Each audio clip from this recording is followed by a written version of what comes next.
Ассалаумағалейкум көрермендер.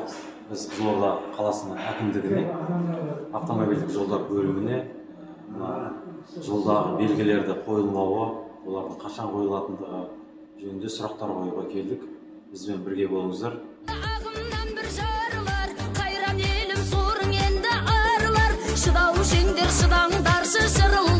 Шындық жайлы айтатыным тағы бар. Шыдау шеңдер шыдаңдаршы шырылдап, шындық жайлы айтатыным тағы бар. Сол жол бойынша белгілер қойылсын деген нұсқаулық Қызылорда полиция басқармасының солын орындалу нәтижесі қандай? Бізге биыл қаланың ішінде жол белгілерін орнату бойынша бізде лимит бар, ақша салынған. Сол бойынша конкурс бергенбіз. Қазір жеңімпаз анықталып тұр, бірақ келесі жатып отырмыз. Енді отырмыз. Жеңімпаз осы бір апта анықталды. Енді договорға келісіп отырамыз. Бізде қазір 70-тің үстінде нұсқама бар. Осы қаланың әр жеріне знактарды қою ойлаймыз. Сол знактарды осы қоямыз. Бұл жерде жаңа аталған нені нақты несі білмейсіз ба? 70-тің үстінде нұсқама бар. Ол нұсқама бар. Оның әр нұсқаманың ішінде қаншама деген болады? Әр нұсқама 3 пункт, 4 пункт, мына поворот, мына қиылысы, мына жол өткеліне жаңағы жаяу жүрушілер жолын знагы болмаса жаңағы тағы уступи знак, нешетті знак болып қойды. Солар бойынша нұсқамалар келіп тұр бізге жылдың басынан бері. Біз бірақ орындай алмадық оның бәрін. Өйткені конкурс талабы сондай. Бірінші конкурс болды, ол несостоявшийся болды.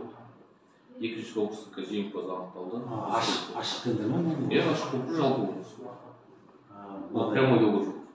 Андай не емес па? Тек қана баға ұсынымдарын ғана қоятын емес па? Жоқ, кәдімгі общий конкурс. Конкурс па? Иә, конкурс. Мемлекеттің любой ақшасы. Жаңағы мемлекет сатып алып конкурс арқылы жүргізіледі, білесіздер.